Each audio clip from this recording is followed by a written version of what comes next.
Jamaah Jumat rahimakumullah. Salat adalah ibadah yang paling utama dan pertama. Salat adalah ibadah yang krusial, fundamental, sebagai tongkat dan sebagai tonggak utama seorang muslim. Setiap muslim yang mengaku beriman kepada Allah, maka dia mempunyai kewajiban. Dan kewajiban yang utama dan pertama sekali lagi adalah melaksanakan salat.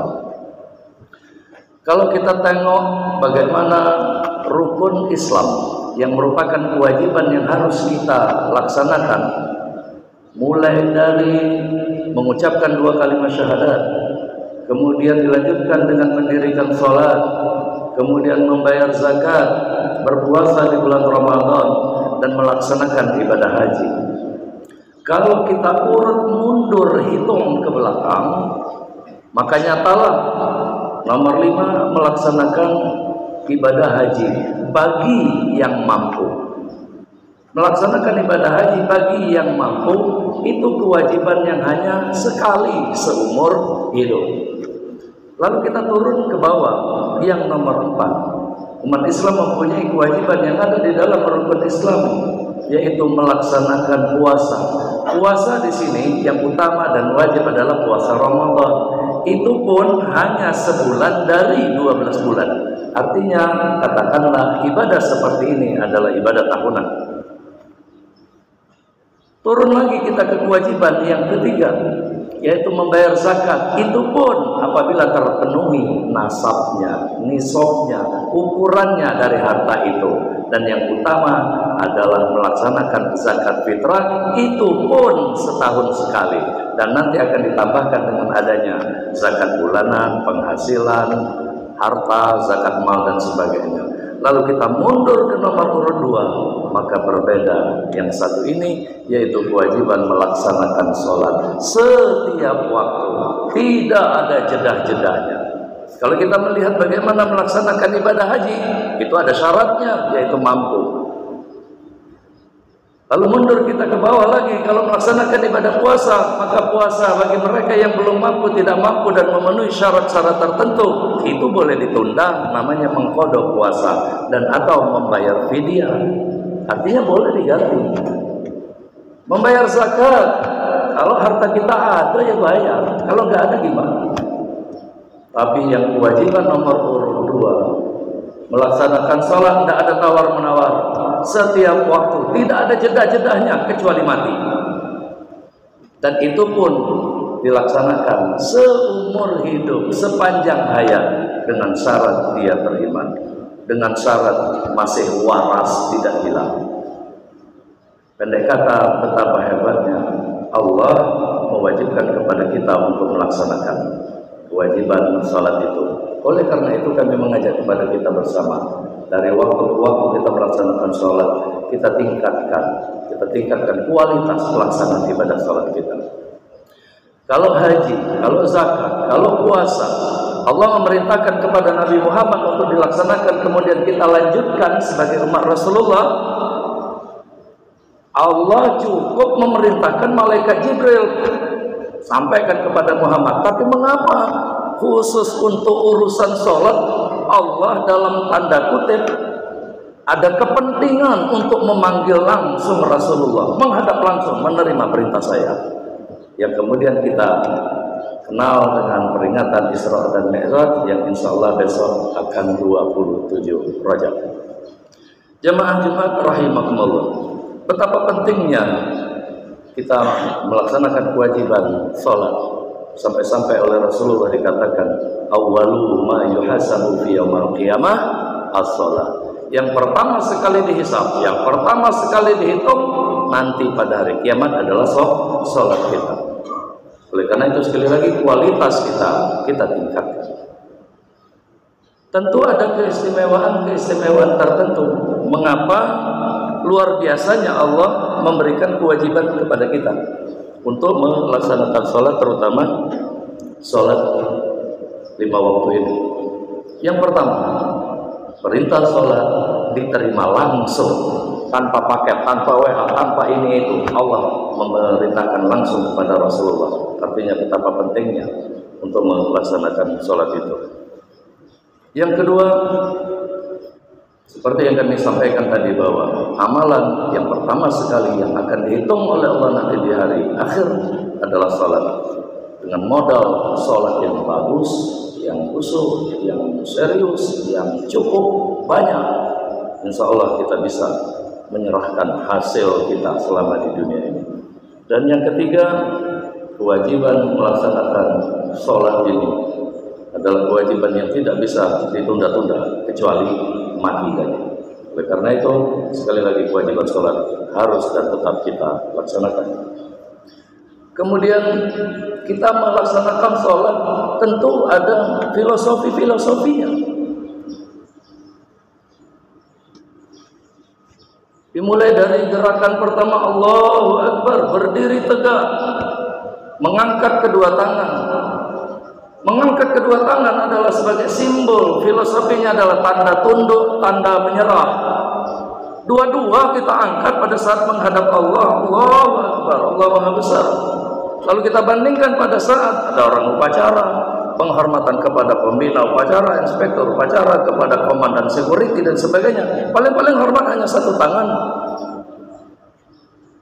Beda dengan mengangkat kedua tangan, tanda menyerah seorang hamba kepada Allah.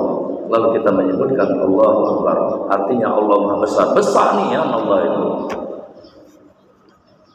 Yang kedua, filosofi salat, kita melaksanakan gerakan rukuk. Rukuk adalah kombinasi bahwa Allah memberikan kepada kita yang paling hebat, paling jenius, paling pintar aku dan sebagainya. Dia yang paling tinggi pada saat kita berdiri. Toh Allah memerintahkan kepada kita, lu kalau mau sejajar, hidupmu bagus, antara otak saya beri di dalam dadamu, yaitu hati, harus setimpal, harus sejajar. Artinya apapun yang kita lakukan, kita gunakan, kita manfaatkan pemberian Allah berupa akal dan hati. Mereka harus sejajar. Sejajar yang seperti apa? Contoh, makan gulai ayam goreng itu baik, menyehatkan untuk kesehatan, dan itu baik, dan itu kata otak kita. Lalu kita tanya, dapatnya ayam, daging ayam itu dari mana? Ternyata dijawab hasil nyolong, mencuri dan sebagainya. Artinya walaupun akal kita mengatakan daging itu ayam, tapi sumbernya dari mana? Itu ditanyakan dengan hati. Maka filosofi orang dan kita melaksanakan ruku itu adalah kombinasi yang utuh antara otak dengan hati. Jamaah Jumat rahimakumullah. Begitu juga dengan yang namanya sujud. Tadi paling ngetop otaknya, paling encer, paling jenius, paling pintar, paling mahir dan sebagainya. Wah, ditaruh di tempat yang paling tinggi. Kalau dia kepanasan dikasih topi, toh suatu saat dia akan turun juga ke bawah. Sehebat-hebatnya manusia, artinya dia akan tunduk juga. Artinya dia melaksanakan sujudnya. Sujud ke sajadah. Tapi tahukah bahwa di balik sajadah ada tanah? Artinya lu siap-siap. Lu hebat, tinggi, kadang-kala kamu tengah, tapi kadang-kala pada saat kamu sujud, ingat tuh, kamu akan masuk di bawah sejadah ini, di bawah sejadah ini ada tanah, kamu akan ditimbun di situ. Ini mengajarkan kepada kita bagaimana filosofi sholat itu, sehingga kualitas mutu kita melaksanakan kewajiban sholat itu semakin meningkat. Kemudian selanjutnya, beda dengan ibadah-ibadah yang lain di sholat itu. Kalau kita mau baca Al-Quran, enggak cuci muka, dalam hal ini namanya air dengan membersihkan, enggak apa-apa membaca Al-Quran. Kita mau ini mau itu enggak perlu. Tapi mengapa khusus ibadah yang satu ini? Kamu punya kewajiban juga dong. Sebelum melaksanakan sholat kita berwudu, dan minimal 5 kali dalam sehari, 1 dikali 24 jam, 5 kali. Maka rata-rata per harinya kita tiap 5 jam membersihkan diri. Ayo, amalan mana yang menyuruh kita untuk bersedekah, untuk berpuasa? Kamu kamu wajib berwudu. Tidak hanya ini. Ini mengajarkan kepada kita betapa pentingnya kebersihan itu, dan untuk menjaga kebersihan itu salah satunya adalah dengan sholat, yaitu mengambil air wudu. Itu konsepnya. Jadi betapa Islam itu luar biasa kalau kita teliti lebih jauh. Kemudian yang kedua, pelaksanaan ibadah sholat itu sebisa mungkin jangan mengulur-ulur waktu. Belajarlah tepat waktu. Bukankah kita selalu mengatakan disiplin waktu dan sebagainya? Tetapi Allah Maha memaafkan, Allah Maha mengampuni. Toh tidak ada salat yang ditolak. Apabila terlambat disebut makmum masbuk, toh masih juga diterima oleh Allah. Itu di dalam melaksanakan salat. Tapi semakin berangsurnya usia kita bertambah, kualitas salat kita juga semakin meningkat. Artinya dengan salat Allah melatih kita untuk menghargai waktu. Bagaimana menghargai waktu yang tepat? Ayo kita bandingkan dengan kehidupan dunia. Begitu Allahu Akbar, terdengar suara azan. Terkadang oleh kita berbeda pada saat kita dipanggil oleh atasan, dipanggil oleh bos, dipanggil oleh komandan ini, komandan itu. Kita langsung siap kerjakan lalu menghadap. Tapi pada saat menghadap Allah, kadang-kala kita mengulur-ulur waktu. Beda. Ada seorang bos menghadap beberapa anak buahnya, karyawannya. Kamu nanti malam ke rumah saya jam 2 dini hari. Jam 2 dini hari, gelap gulita. Tidak boleh lebih, tidak boleh kurang. Tepat di jam 2 harus sudah berada di rumah saya. Saya tunggu, setiap orang saya kasih uang 10 juta. Mau atau tidak? Maka secara manusiawi mereka akan menjawab mau.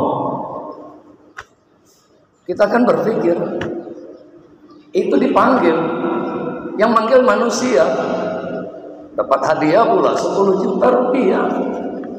Jangan-jangan sebelum jam 2 nanti malam dia tidak tidur lagi. Jangan-jangan sudah siap alarm jam 1 dia sudah harus berangkat. Lalu lihatlah pula pakaiannya luar biasa. Dan nyatalah belum jam 2 dia sudah ada, lalu ketemu sama bos, lalu diberikan uang 10 juta, lalu pulanglah ia. Bagaimana kalau yang memanggil itu adalah yang serba maha, maha besar, maha kaya, maha segala-galanya? Tentu ya, yang kita saksikan, dan jangan-jangan kita sendiri merasakan itu, kita pun mengulur-ulur waktu. Jamaah Jumat rahimakumullah, dari apa yang kami sampaikan ini, bahwa filosofi sholat, makna sholat dari hari ke hari harus kita pahami. Dengan insya Allah memahami itu, kualitas khusyuk kita kepada Allah di dalam melaksanakan sholat semakin meningkat. Dan terakhir, sholat adalah sarana komunikasi langsung dengan Allah, menghadap langsung kepada Allah. Sarana informasi dan sebagainya tidak perlu lagi, menghadaplah langsung kepada Allah, yaitu melaksanakan sholat. Semua permasalahan, semua keluhan kita laporkan kepada Allah, Allah berikan solusinya. Ngadu aja kepada yang serba maha. Tapi terkadang kita ada keluhan, ada masalah, ada problem ini, mengeluhnya ke media sosial, ke Facebook, ke Twitter, Instagram dan sebagainya. Bahkan diketik dengan huruf besar. Ya Allah, alangkah besarnya penderitaan ini, cobaan ini. Melapornya dibaca oleh manusia. Tetapi pada saat sholat, Allah mendengarkan langsung dan Allah akan berikan jawaban dan solusinya. Jamaah Jumat rahimakumullah, di akhir khutbah ini kami mengajak kepada kita bersama. Pertama, kita berdoa kepada Allah Subhanahu wa taala, semoga kita senantiasa konsisten untuk melaksanakan sholat sampai akhir hayat kita. Yang kedua, semoga kehusukan kita dari hari ke hari semakin meningkat. Khusyuk artinya serius nih, ada peningkatan. Ya. Memang Allah memberikan ujian di tingkat kehusukan itu. Diujinya kita ada suara klakson kendaraan, ada suara ketak-ketak orang jualan siomay, pada saat sujud ada semut merah di sajadah, itu ujian untuk melatih kehusukan kita. Bukankah setelah menghadapi ujian dia naik kelas, berarti naik level. Kalau nggak bisa melewati ujian itu, nggak bisa naik kelas. Bukankah sebelum SMP dia harus diuji dulu, namanya ujian waktu SD. Begitu juga di dalam melaksanakan sholat itu penuh dengan ujian, berat niat memang melaksanakan sholat itu, memang berat. Tetapi kunci utamanya adalah mau atau tidak.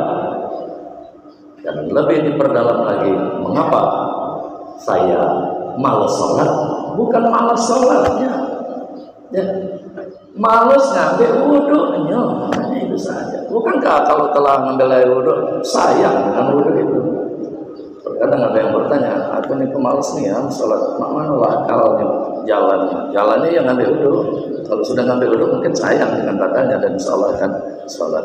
Jemaah-jemaah rahimakumullah, demikianlah pada kesempatan kali ini. Mudah-mudahan bermanfaat. Amin. Allahumma amin.